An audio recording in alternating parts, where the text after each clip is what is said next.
There is this serenity, this peace that is established in a masjid that you will not find anywhere else. And no matter how fancy or not fancy the masjid, whenever you go even to the ugliest of masajid, there is this peace there. When you travel, you enter any space that has been dedicated to the worship of Allah, there is this peace there. Because people are worshipping Allah, and that place, no matter what it looks like, is a place that is more beloved to Allah than any other place. وَرَجُلٌ قَلْبُهُ مُعَلَّقٌ فِي الْمَسَاجِدِ. A man whose heart is connected to the masajid. Now the Prophet ﷺ continues, وَرَجُلَانِ تَحَابَّا فِي اللَّهِ اجْتَمَعَ عَلَيْهِ وَتَفَرَّقَا عَلَيْهِ. Two men, or two women, two people, who love each other for the sake of Allah. But the Prophet ﷺ goes on to give some clarification, because we will say that we love everyone for the sake of Allah. He says, اجْتَمَعَ عَلَيْهِ وَتَفَرَّقَ عَلَيْهِ. Sometimes they just get together and meet up just for the sake of Allah. That friendship that they have, the intention of that friendship is not to get any worldly gain. Worldly gain may come out of it, but the purpose of that friendship is not for any worldly gain. Let me explain. Many times when, for example, the best example that we can come up with is like networking events. And alhamdulillah, we had like a networking event in the masjid also. A lot of times we want to get to know someone and be good friends with him because of some kind of benefit that I can get from my career. Right? Some way that he can connect me. And there's nothing wrong with that. That's fantastic. The Muslim community should connect with one another. But there also should be people that we spend time with, we hang out, we sit down and we talk with them just because they are my fellow brother or sister in Islam. And from, if so happens to be that from that relationship, some worldly benefit comes out where the brother connects me somewhere in my job or he helps me out financially or whatnot, that is the blessing of Allah subhanahu wa ta'ala. But to be admitted into the shade under this category, the Prophet ﷺ is saying there needs to be people who we just love for the sake of Allah. We don't get anything from them. But just because I know that this person has iman in his heart, just because I know this person is a Muslim, no matter where he comes from, what background, what culture, what language he speaks, I just want to spend some time with him just for the sake of Allah subhanahu wa ta'ala. The Prophet ﷺ says this guarantees that these two people shade on the Day of Judgment. It's a very beloved action.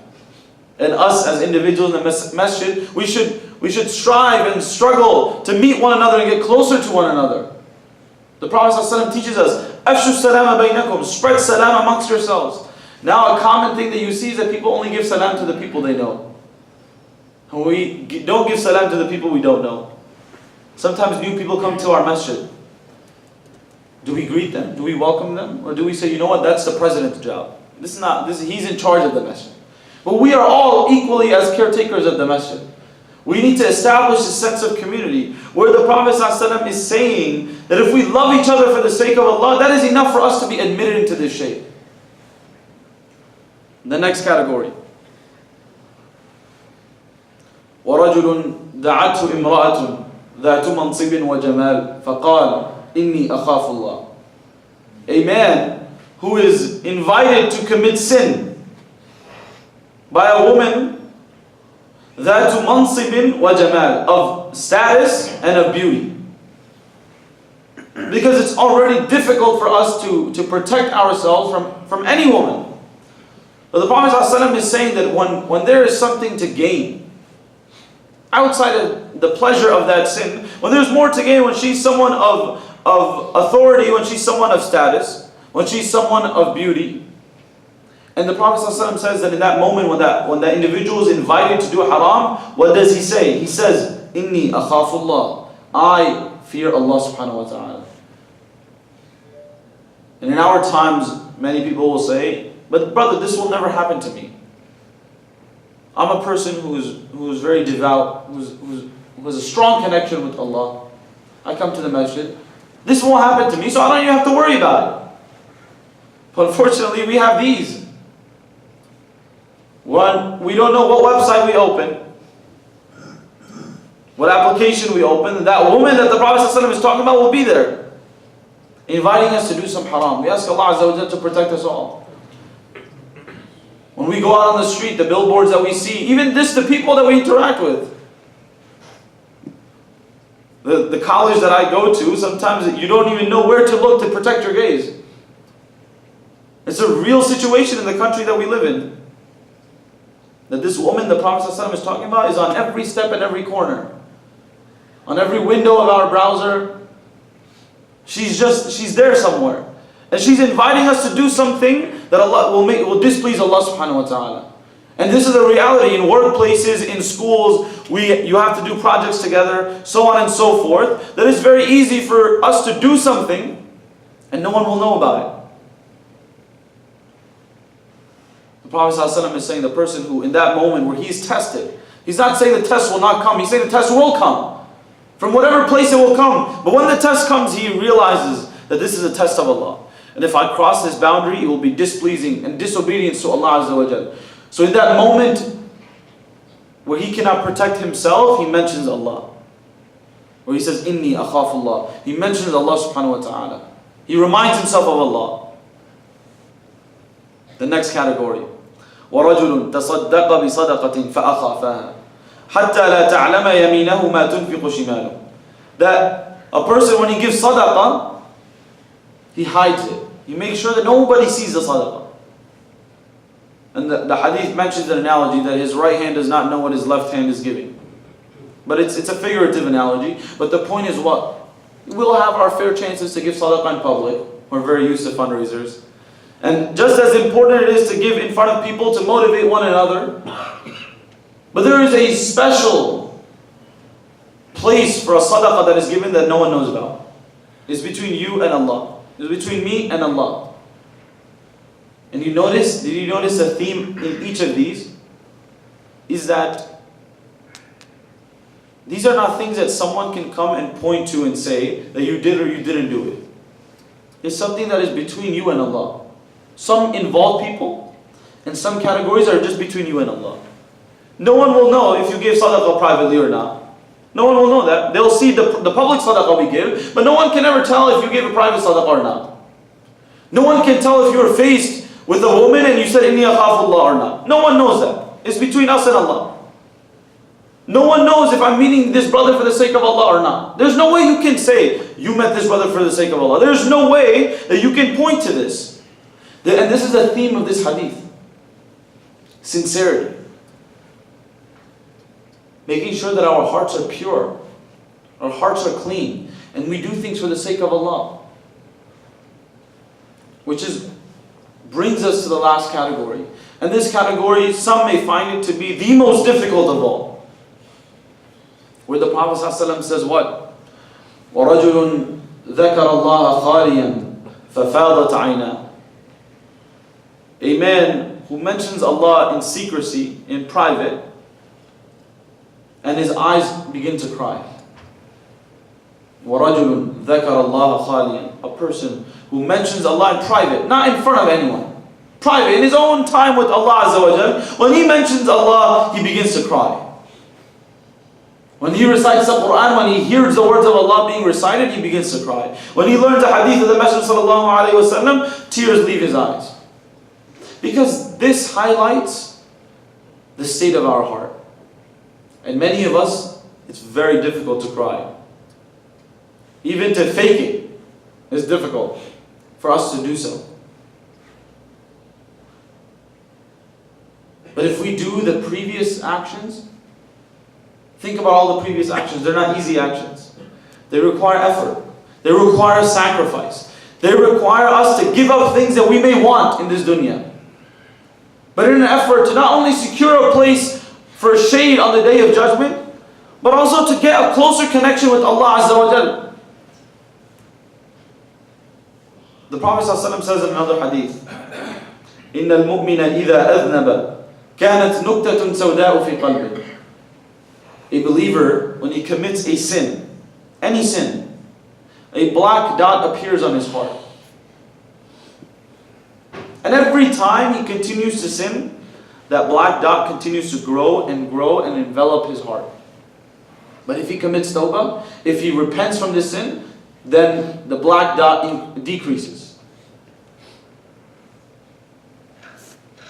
But if he continues to sin, then that area continues to envelop his heart. And some scholars say that when a person commits kufr, is when this rust takes over your heart completely, where there is no light of iman left in it.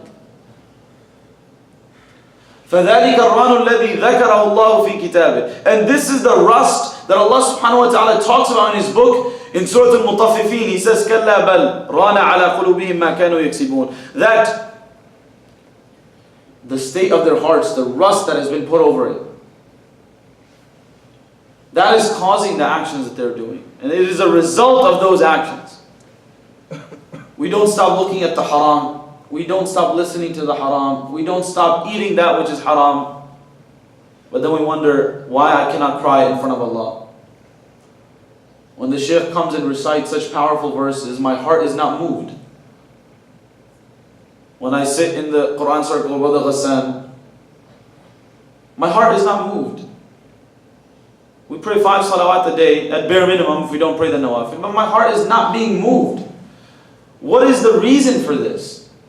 And from this hadith you could bring out the fact that I'm not cutting out the haram that is going into my body.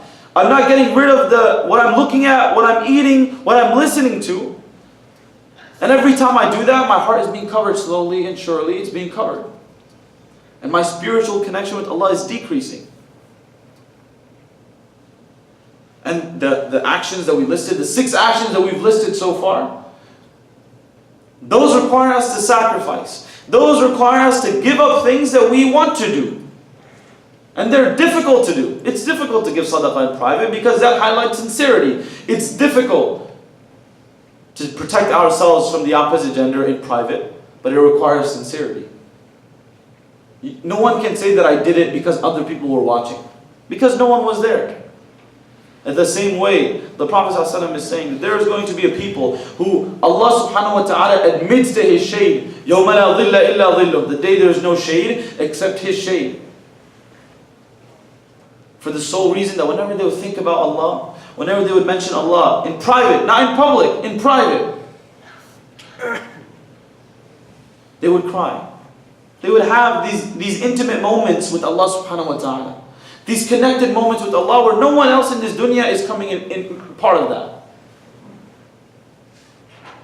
We want to strive to become part of those people. We wonder, how did the Prophet ﷺ cry the entire night? How is it possible?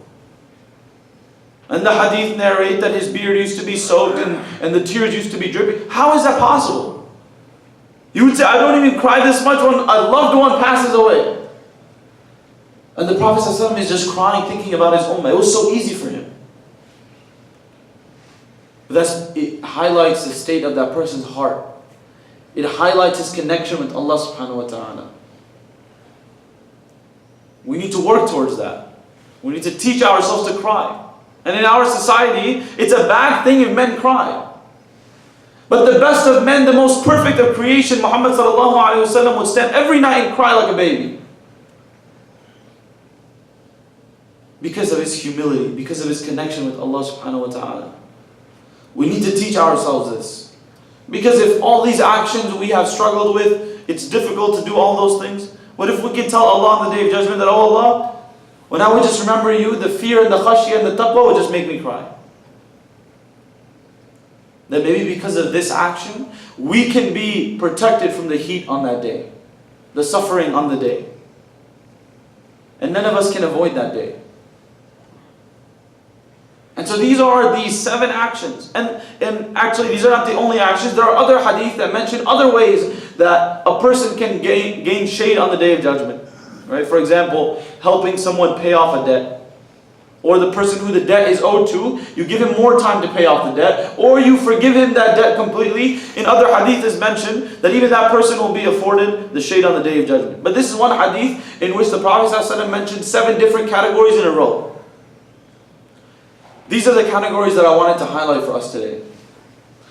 Not only so that we can start implementing these, but when will we start thinking about these? Is when we realize that our meeting with Allah is coming. Our time with Allah is coming. and every single one of us will pass away. We will have our hisab, we will have our meeting with Allah subhanahu wa ta'ala. We will go through this process in the grave. We will go through this process of standing on the Day of Judgment. We will go through this process of crossing the sirat. These are realities that we need to remind ourselves of. The question is, where do we see ourselves? Allah subhanahu wa ta'ala says, and we'll end with this, وَاتَّقُوا يَوْمًا تُرْجَعُونَ فِيهِ إِلَى اللَّهِ. Be conscious, always think about a day that you will be returned to Allah. ثُمَّ تُوَفَّى كُلُّ نَفْسٍ مَا كَسَبَتْ. And that day, every single soul shall be given what he earned. What he or she worked for in this dunya, Allah subhanahu wa ta'ala will recompense them for that. وَهُمْ لَا يُظْلَمُونَ. And no one will be oppressed or judged in a way that is unjust. So that day is coming for us. But as believers, we have the strength to move forward. This should not make us afraid. But we should be strong in striving to please Allah subhanahu wa ta'ala, and strong in getting these actions, making sure we keep track of these actions. 7 very simple actions. And surprisingly, we can start working on one at a time. If I don't come to the masjid as much, let me start coming to the masjid. If I don't give sadaqah, let me take one of